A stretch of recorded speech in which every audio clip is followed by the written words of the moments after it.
Great. Thank you so much. Thank you all for being here. I hope that you enjoyed that panel. It was a very interesting discussion. For those of you who didn't get to see the slides from Ursula's presentation, we will be sending them to you right after. But please remember that we have a Slido account, so for the next panel, you can post your questions. We have the link. We'll try to show it one more time. But anyways, let's continue with the program. As we all know, FemTech is still a very young, developing sector, but a crucial one at supporting the nuanced and specific women health issues that women face today all across the world. As the sector continues to develop, it is critical and pivotal that we aligned resources such as investment, research, and innovation to ensure the FemTech solutions are explored and realized.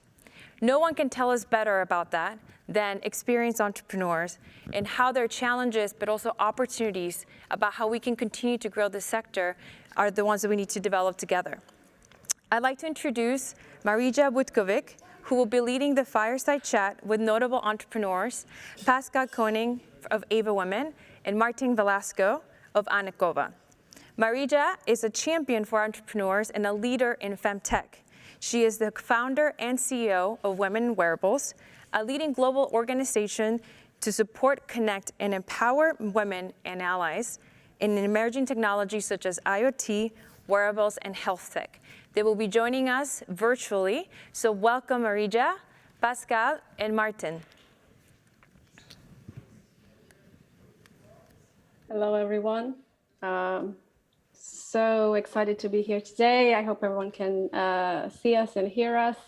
Thank you, TECH4EVA, for organizing such an amazing event. And I'm really glad to be joined here today by these two amazing founders. And thank you, everyone else who has joined us for this session. So I'm Marija Butkovic. I'm founder and CEO of Women Wearables. And I have really FemTech, it's very close to my heart ever since I became a mom almost 3 years ago.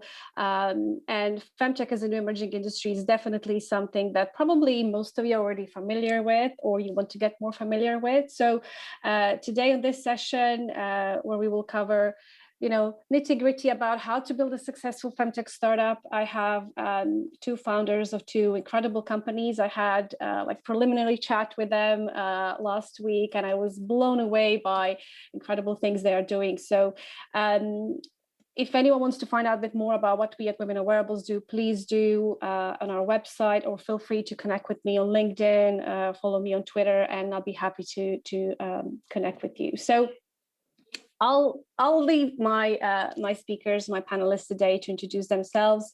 I usually love to do this because whenever you introduce speakers, then you might miss some details, important details. So Martin, shall we start with you? You and I had a very nice chat last week, and I love what you guys at Annecova are doing. So please tell our audience about what is the company about and how did you end up in the FemTech space? Hello.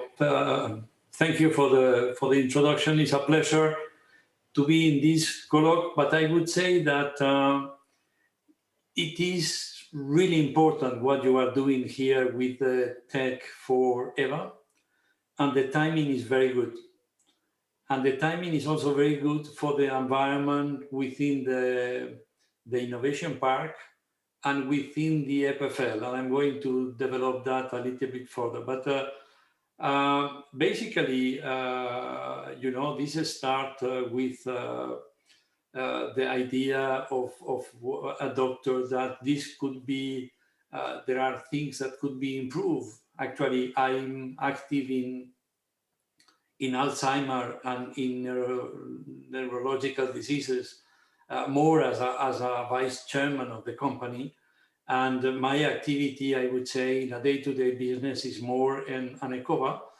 But rather than talking about me, I would like to talk about Annecova.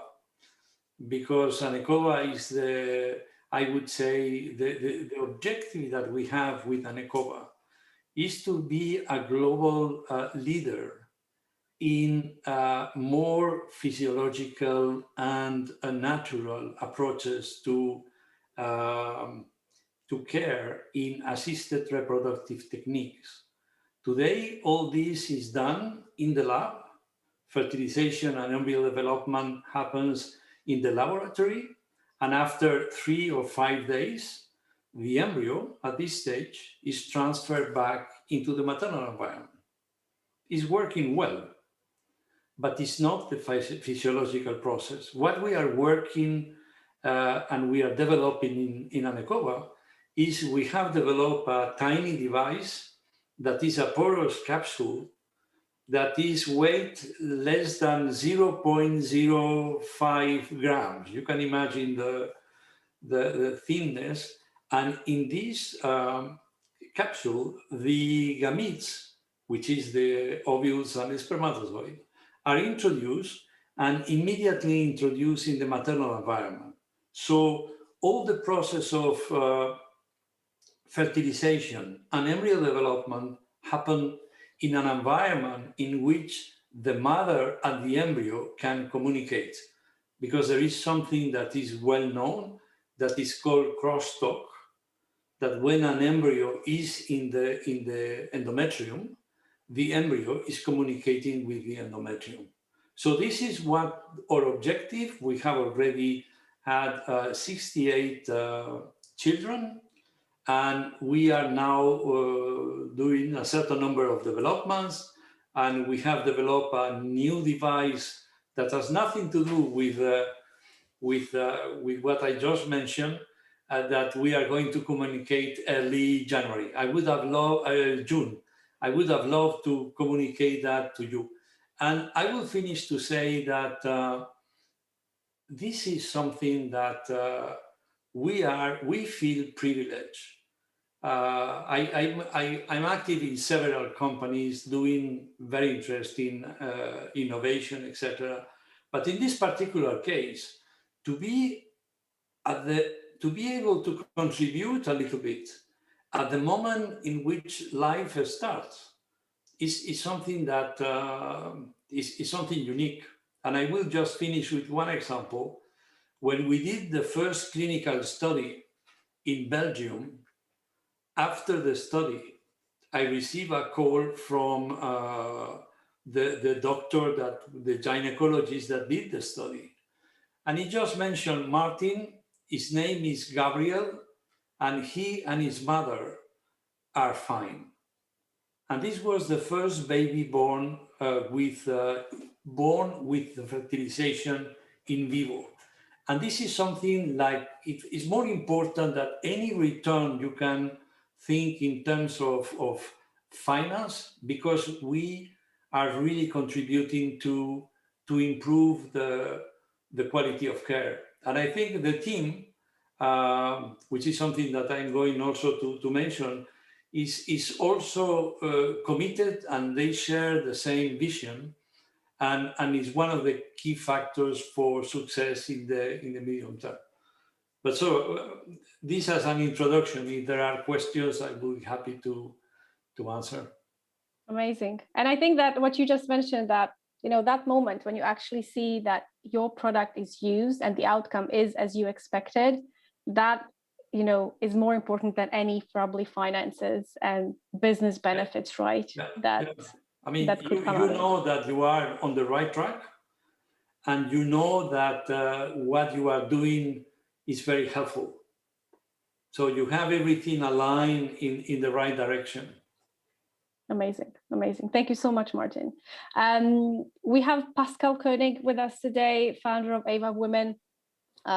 Slight side note here: Pascal's co-founder Leah von Bieder is one of our earliest, I would say, women that we interviewed for Women on Wearables FemTech blog. So I'm really well familiar with what they are doing. But Pascal, welcome, and please tell our audience, maybe for some of those who haven't heard about EVA Women, what do you do at the company? Yeah, thanks so much for the invitation. It's a great event, and I'm so happy that this is being done. Big thanks to Group Mutuel and EPFL. This is really super relevant. So Maria, yes, right. Leah is my co-founder. She's the CEO of EVA, and she's currently on maternity leave. I used to be the CEO. And I just took over for a short period of time. So Leah sends her greetings. I've built 3 digital health startups so far, and basically, so it's maybe a bit strange that a guy starts a FemTech company, but I have actually quite a lot of a lot of reasons that this space has been very much of interest to me. So basically, maybe going back a bit, my mom always told me, like when I was in my teenager time, you know, you have unprotected intercourse and you will become father, right? So be super, super careful.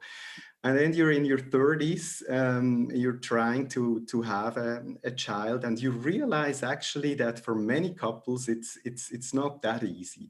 So you start happy trying, and as time moves on, you realize that this is not a given. Every 3rd couple gets to this situation where you say like, oh, okay, it's not as easy as I thought. And then every 6th or 7th couple will go to reproduction medicine, where it's getting obviously very emotional and also expensive.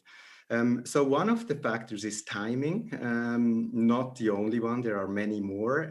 Actually, it's important to know that we guys are as often the reason that it doesn't work as women are.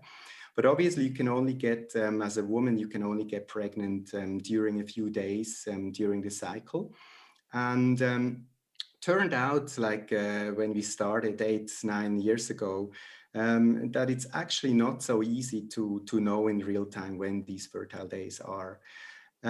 So we have developed a system that kind of tells you as a woman much more accurately when this fertile period is in real time.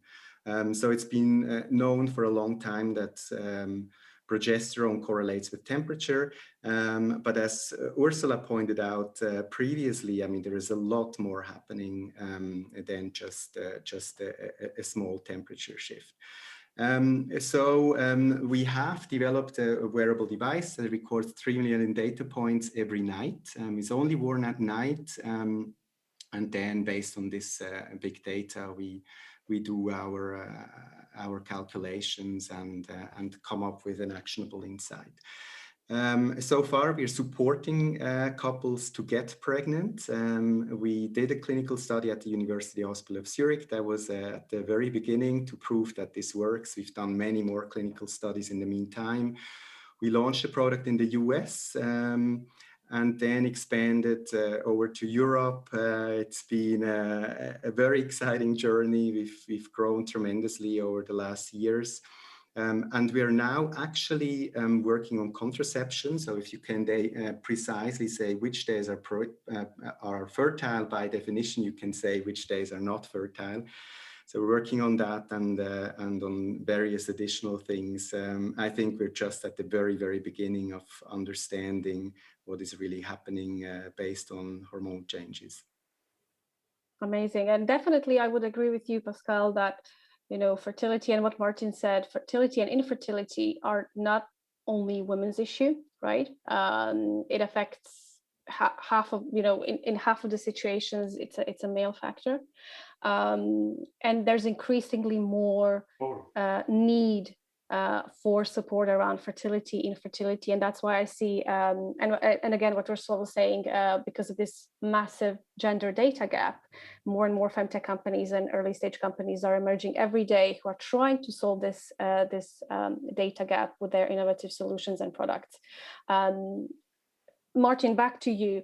What would you say were some like key milestones or key moments in the lifetime of the company of yours through which, you know, you've seen, oh, this can become a really successful business, or finally we have validated this? Was it when you came up with a prototype, and how much did it take you for that? Was it when you raised some funding, and if you did, how much have you raised? If you can share with us, you know, what are some key moments that through which you realized we are actually building a successful company here? Yeah, I think this is the fact is that in the maternal environment, the endometrium and the uterus and all this is a little bit considered as a black box. So you need some time to feel that you have achieved a significant step.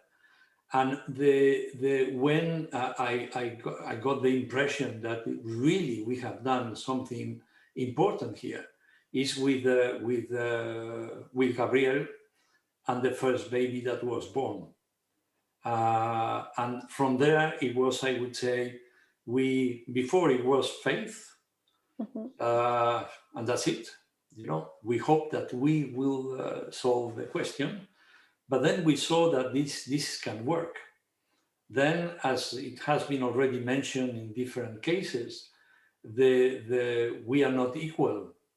We are one woman and another woman. They have different profiles, and it's not easy to do something that is for everybody. And this has to be evaluated. But I think that with the fact that we start to have children, actually, it was very, very, as a parenthesis, I was having dinner several times and people ask me, Martin, how many children you have?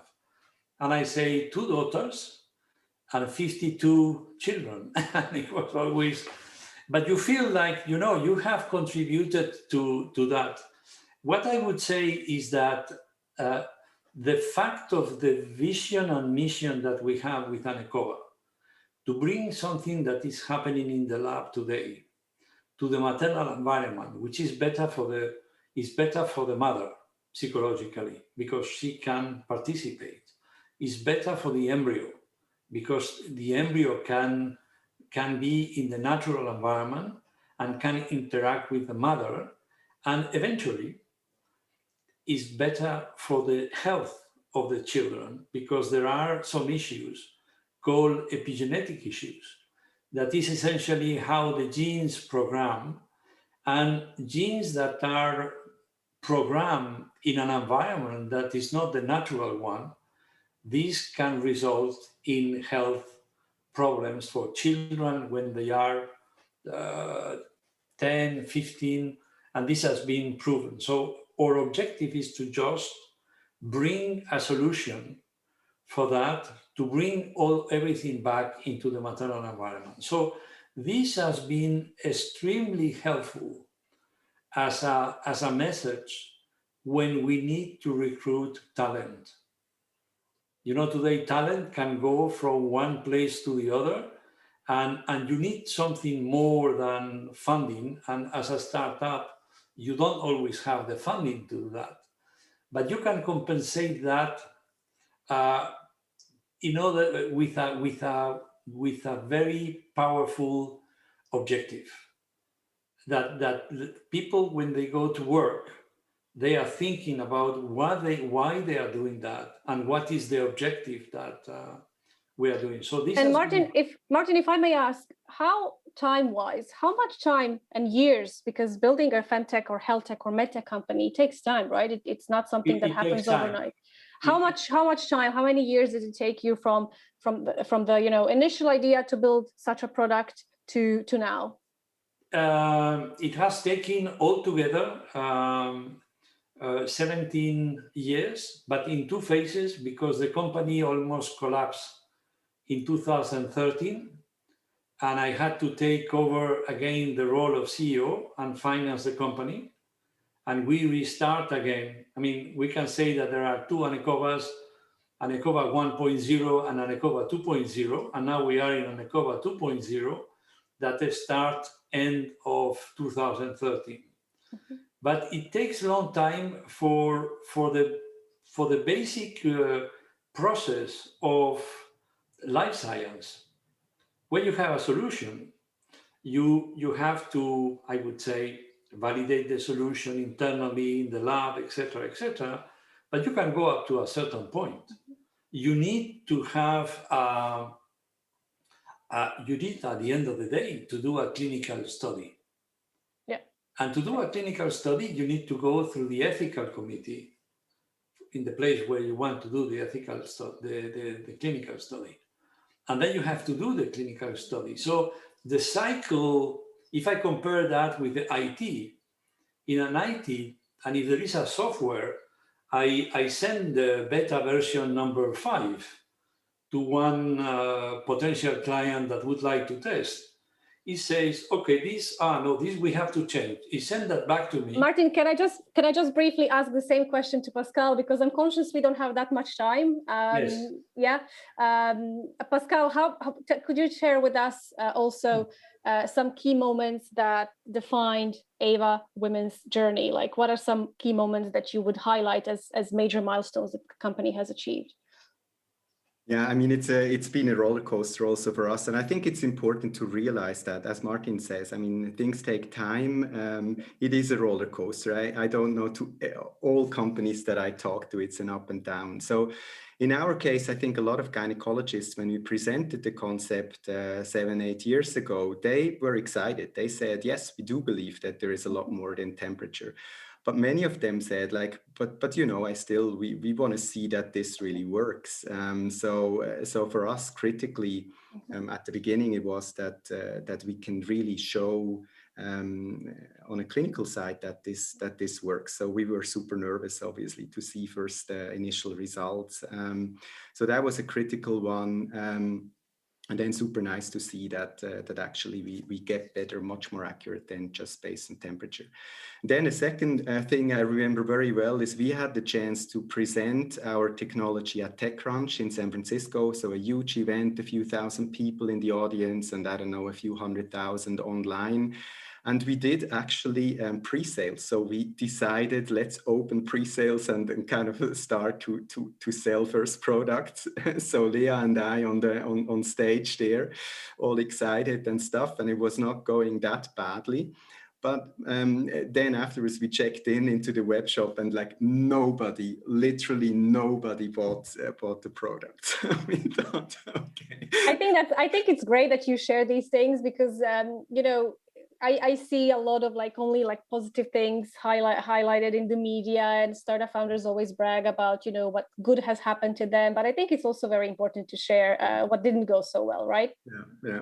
No, I think that's just normal, right? So we didn't get that much discouraged. I mean, obviously it was a bit tough, but then we opened an office in San Francisco. We said we're going to really focus on the US at the beginning, and we just started to iterate, A/B test, improve our website, our offering, our product, and then suddenly it started. So we saw first sales, online sales, and then one day, just for whatever reason, we did a campaign on Instagram or Facebook. I'm not sure what it was, and just boom, in one day we had like a few hundred orders within a few hours. So I remember very well Leah and I discussing like, oh, we need to take it down because we cannot even produce that much. We cannot fulfill these orders, right? Exactly, at the beginning. And Pascal, very briefly, like, what was the feedback from investors for EVA Women? Have you? I guess I know you raised money from venture capital investors, from institutional investors. How much have you raised, and what was the feedback so far?